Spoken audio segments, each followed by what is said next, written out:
Let's say master bedroom is having a significant feng shui defect, right? It lead to potential marriage problems. We have one word called happy wife, happy life. Wow. So can you imagine when it comes to a family, the wife is unhappy? Do you think we will be happy? No, I don't think so. When this lady clients comes to me, right, she told me that actually their marriage, right, is come to a big conflict. So after we did an on-site assessments, right, identifies what's the problem. The problem is that let's say missing connect happen to be at northwest and southwest. These two are the worst. Is the feng shui characteristics of the house independent or dependent on the occupants? There are two things we assess. One,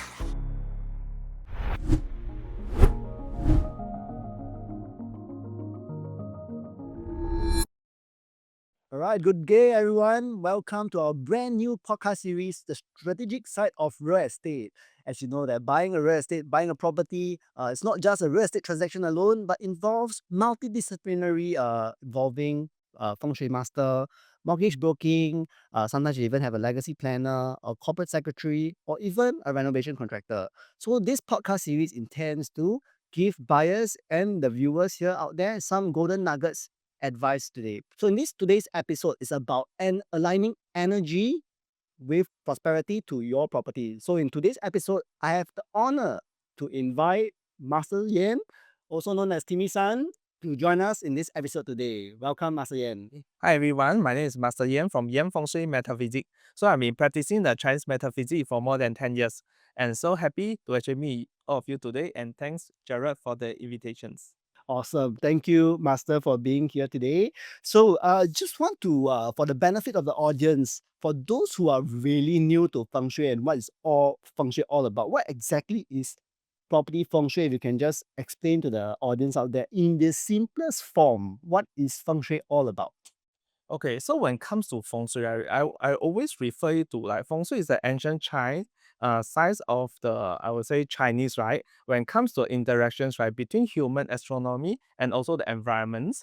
So therefore, how we understand feng shui is like often feng shui is a environment science to help us, right, to have actually a breakthroughs and to help actually it help us, right, to be better in our life and also career and also the environment and also the families. Okay. Yeah. Why do you think today Feng Shui, I mean, now we are in what, 2025, but why today so many buyers or our audience out there, Feng Shui still plays such an important role in property decisions today?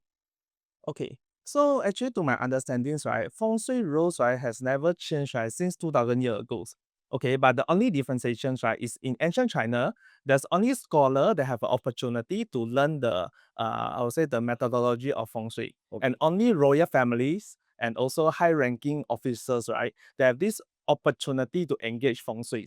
So it's unlike nowadays. Nowadays it's very different. Now we are in era of like 2025, 2026. So everyone we have opportunity to reach out, to retrieve the opportunity from online when it comes to the content, the informations. So this is the, I would say, the only differentiations. But however, regardless the status and also the era, right? Yeah. Everyone's we try to achieve better life in terms of our life, our career, our family, our health, our wealth through the metaphysics of feng shui. So Okay. therefore, if you ask me to me, right, I feel that the feng shui always been in the mainstreams, okay, since 2000 years ago. I see. So basically, it's to kind of like have better family harmony, better health for the occupants in terms of the property decisions. Yes. Okay. What are the three key areas, right? You think that buyers or the audience out there, right? You recommend to always check first in a home. So now we talk about more practical stuff. What are the things that you recommend buyers when they are looking for viewings or before they commit a house? What are the three key areas that you recommend them to check before committing to a house? Okay, so if you ask me when it comes to the three important sectors, right? In terms of feng shui, I will especially highlight about three sectors. So in Chinese, we call Yang Zai San Yao. So the first one, which is a main entrance. The second one, we talk about the stove. And the third one, which is the master bedrooms. Wow. Mm. Okay. Okay, why? Because in Chinese proverb we always have this thing called 祸从口出，病从口入, which means whatever energy we receive from our mouth, right, it will definitely, I would say, produce a good or bad energy towards our health. So same goes to a property. So therefore, when it comes to the entrance, right, entrance is actually serve as a mouth of a property. whatever energy we receive from the entrance will definitely place an impact towards the property itself. Okay. Therefore, when it comes to a main entrance, it will be level 1. Alright. So as a level 2, we talk about the stove. Why stove is important?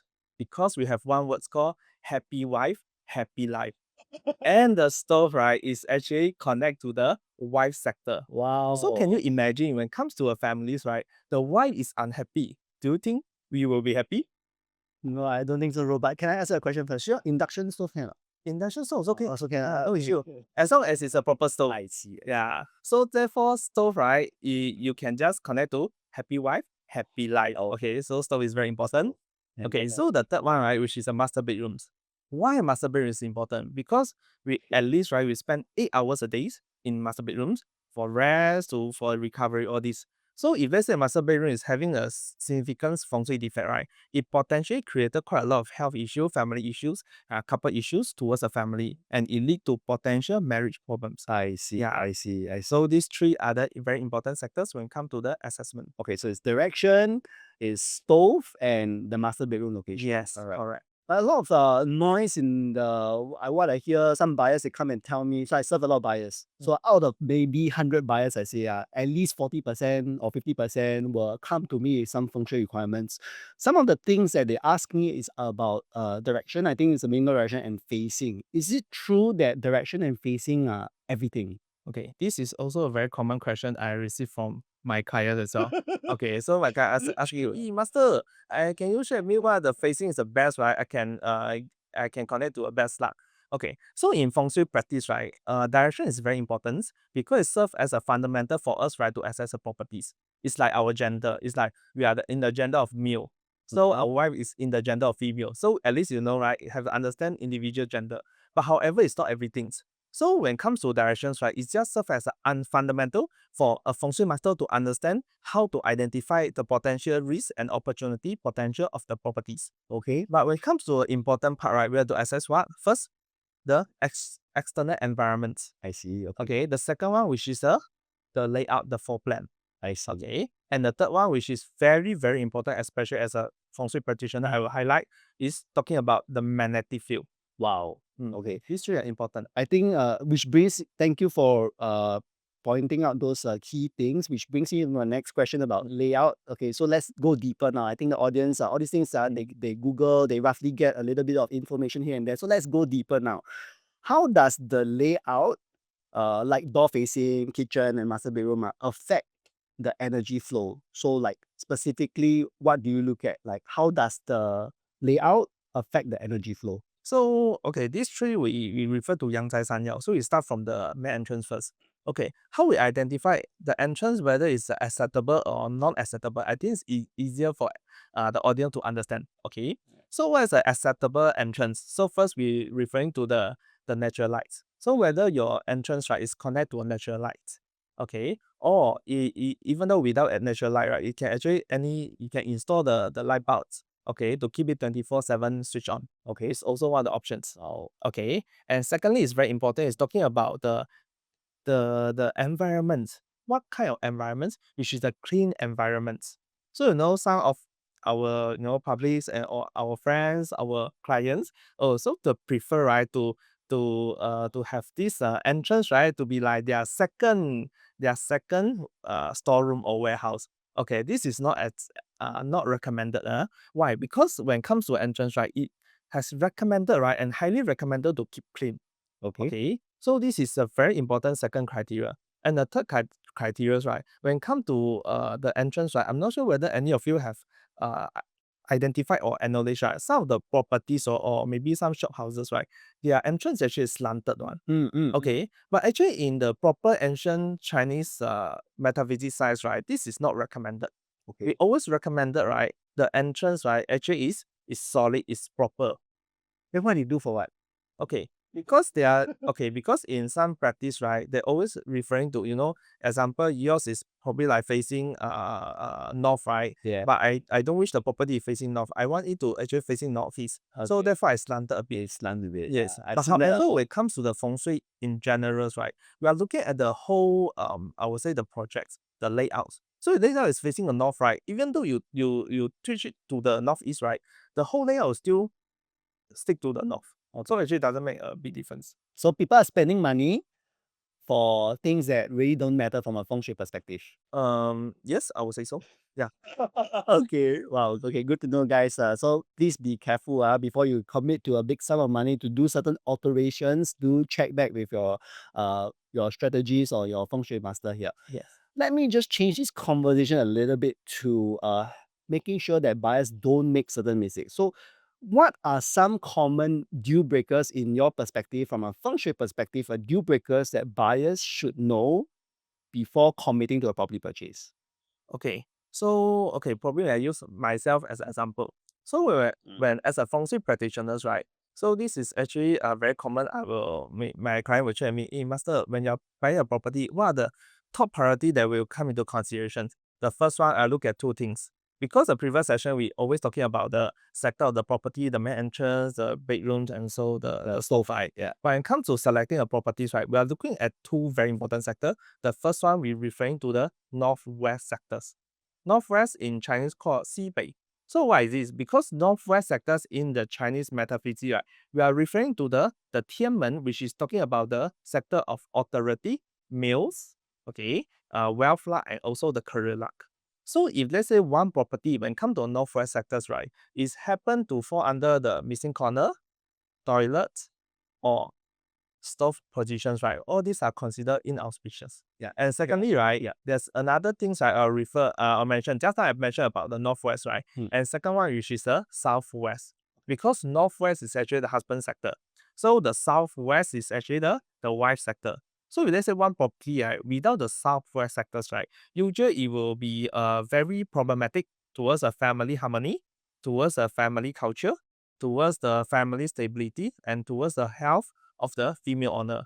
So therefore, in my perspective, I think this northwest and southwest, right, definitely cannot fall under the missing corner or toilets. Pastor Ian, I got something to tell you. Sure. You know, in all my buyer consults, I was so strategic in terms of using my 3P framework to spot undervalued properties, right? And then that's what I'm good at. Yes. And then I tend to spot properties that are below value for my clients, maybe 200K below valuation. But these properties, right, may not have the most ideal feng shui kind of characteristics. So my question to you is that if a house has bad feng shui, right, can it be remedied or not? Is there a treatment plan or really just walk away, deal breaker, walk away? So when it comes to these questions, right, like if they say the property, okay, how many property in Singapore actually consider we call 5-star property? 5-star is the max, huh? Yeah. Okay, so if after I think will be about 10 to 15%, which means the rest of the 18% of the properties, right, they are fall under below 4 stars. Okay, which is very common. But doesn't mean that when come to this property at one, you cannot stay in. You stay in, then big issue. Then you'll get divorced, you'll get bankruptcy. Okay, it doesn't say in this way, huh? So therefore, in property, we have how we assess is like there are two things we assess. One, whether the problems, right, can be solved. Okay. Okay, this is Tell us very, more. Yeah, I think we want to know more. yes, whether a problem can be solved. So when it comes to a problem can be solved, for example, you're talking about the store positions. Okay, we are talking about the bedroom positions, the bed arrangements, the furniture arrangements, right? All this actually can be done, okay, internally from outside. So all these are they considered big issue? No, this actually considers minor issue. So most of properties, right, they are fall under this category, which is small problems. So small problem, no issue. As we can fix, we fix. Then we carry on. But what if, right, when come to certain properties, right, they're having a big problems. So what are the things? First, the biggest problem is a structure issue. So just I mentioned, missing corner at the northwest. It means that the husband or maybe the wealth of the family, right, will gone case because there's no northwest sectors. So this is a structure issue. Yeah. So if let's say my client ask me, say, hey, how would I to build up the northwest? So within the high-rise building, right, the condo, right, you have to build the northwest, or do you think it's possible? No, I If possible, I think you probably maybe under royal family. Okay. So this is the one thing that if let's say a structure issue, very difficult to solve. Okay. Secondly, which is a magnetic misalignment. Oh. So just like I always mention about magnetic field, right? So what is that? So as you understand, actually sometimes we, as a Feng Shui practitioner, we do assessments, right? You see, we carry on the compass walk around, right? Oh, check here, check there. Okay, this is called magnetic field. Yeah. Because we have to understand that whether the magnetic is aligned with the property. Let's say this property is facing the north. but it's not necessary. Every corner of the property is facing a north. Yep. So some corners can be like facing a northeast, some corner can be facing a northwest or either different positions. So it means misalignment. Mm. So misalignment can potentially create a big issue towards the family. Okay, thanks. So I guess not everything is gone case. But of course there are specific things, there's structural issue or money cannot solve one because I mean legally you cannot go and reautorate a condo. Yes. Then those I think no matter how irresistible the prices are, professionally as a feng shui master, you will advise the clients not to go with those properties lah. Okay, for the sake of family harmony. Yes. Yes. Plus money can be earned somewhere else. Yeah, but if let's say your investment is a different story. As long Okay. as you don't stay in, right, you own the property, it don't create the issue to you. As Okay. long as you don't stay in. Okay. Okay. A personal question I ask is the feng shui characteristics of the house independent or dependent on the occupants' 八字? So actually this we refer to a law of attractions. So in Chinese metaphysics, right, we refer this a law of attractions, which means right, in simple terms is good 八字 personnel, right, easily found a good feng shui properties. Okay. Yeah, it's connected. Wow. Okay, but this good feng shui property is for on state. But how about for investment? Let's say I'm a property tycoon. I own 2,000 properties, but it's not necessary for me to understand, right? Every property has a best feng shui. So therefore, at first, right, we have to identify what would be the best feng shui for my on-stay properties first. Let's come first. Okay. I guess it makes sense. All right. Mm. And for the audience here, right, could you share maybe on a very personal front, what's a memorable story that you had maybe from a client experience that good feng shui actually truly changed the family's outcome? Okay, I have one I would say very heartfelt experience for my clients. Okay, this client is a lady. When this lady clients comes to me, right, she told me that actually their marriage, right, is come to a big conflict. So it's very fragile, it's very shaky. So anytime they will come into divorce. Okay, so after we did an on-site assessments, right, I identifies what's the problem. The problem is that the stove is located at the northwest sectors. Like I mentioned just now, northwest sector. What is the problems? Because the northwest sector is representing the male sector, the husband sector, and the stove is actually the wife sector. So when it overlaps, right, it becomes a clash. So when it comes to these positions, this layout, right, it easily created a lot of potential conflict when it comes to the family harmony. And true, because in their parts, right, they're also having this potential issue. Okay. So after that, I told them, okay, probably maybe you can consider to move to another properties or maybe to renovate because since actually it's a rental unit, so no point for them to do a renovation. Yeah. So after that, right, they just decide to actually move out to other properties. Okay, but the process actually is not easy because after they view about 30 properties, okay, they get me to views about 6 properties, right? So we finally actually finalize a properties.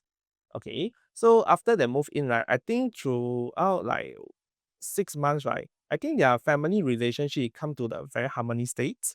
Okay, and the husband and the wife careers, right, actually been doing very very well as well. Okay. And they're also in realtors. Oh, okay. Yes. So not only their relationships saw a positive turn, their careers and their financial health probably also took a very different trajectory from where they were before. Yes. Okay. Okay. Yeah, All because the positioning of the stove is now in the correct place. in the correct place. All right. Yes. And we always refer to happy wife, happy life. Because the happy wife will definitely create a very harmony environment. Okay, so a lot of the buyers that we serve today, they are really knowledgeable. They're probably holding very senior roles in their companies. They are very logical. How do you explain to these high professional people, right? How do you balance logic, practicality, and metaphysics when it comes to advising modern buyers? So I'm sure buyers come to you. How do you balance this kind of dimensional approach to them? Because a lot of people, I don't know about the audience, but some people might feel like, wow, so many things you see. Isn't buying just a property just needing to have number one, money, number two, have luck? Okay. So this is also aligned with my practice because my practice is also very logical, very practical, and also come to the metaphysics sounds correct. Okay. So first we come to logical part, right? Okay, why logical part to me I always come first? Because the logical part it shows that when it comes to certain properties, right, it shows that the property have some connections to you. So what kind of connections I'm looking at? Okay, the connection is like whether these properties like logically they are having a good structure. Okay, logically they are at the good positions. Okay, logically they are at the good environments, and logically are they actually having I would say a good I would say pricing. Mm, Okay, these are considered very important. mm. Why? Because example, let's say we give example, say, oh, today I found that, property is very auspicious in Mount Kota Kinabalu. So Jared, so it's very good over there. Do you want to move there? So every day, right, what you do actually you took a flight, right? Come back Yeah, to Singapore to work, and after that you fly back. It's not logical, it's right? not logical. Yeah. So therefore, when come to logical part, right, it's very important in feng shui.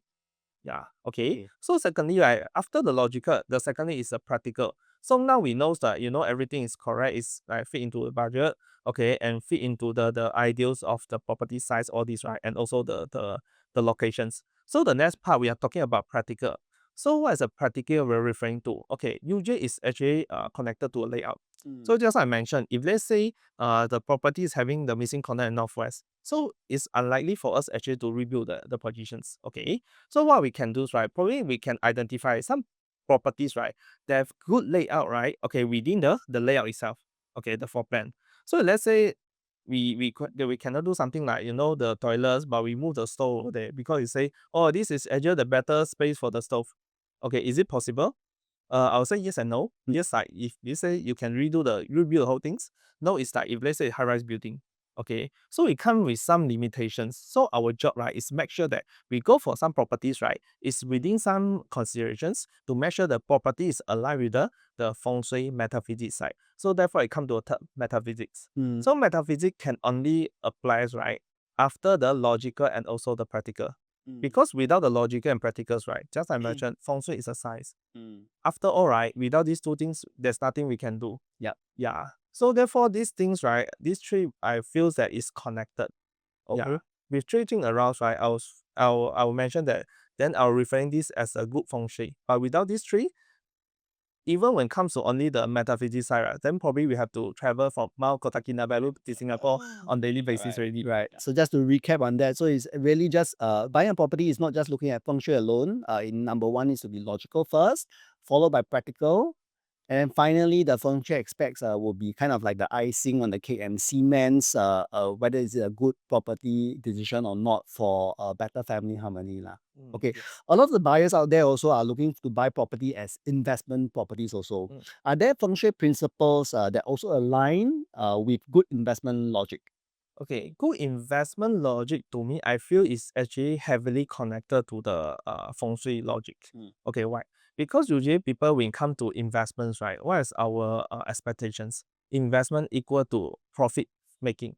Yeah. So I think we hardly to found somebody, right? They are doing investment just for purpose of losing.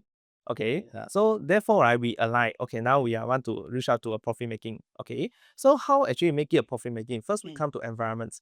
So therefore we understand that sometimes it's a bay views, okay, or it's a mountain views or mountains related closer to mountains, right? All these actually are much more expensive in I terms see. of the per square feet pricing. Yeah. Why? Because of environment. And in feng shui, right, we also prioritize this kind of environments, right, as good feng shui. Why feng shui? Feng shui actually is in the wind and also the water. Mm. So therefore, wind you're referring to the mountain, the hills and mountains. Yeah. So therefore, why we always measure, Bukit Timah, Yeah. because it's a bukit, it's a So mountain. so what one D10 sure what Bukit Timah. Usually they're more easily to be what. Okay. Yeah, but whether what or not, you still have to talk to Master Yin.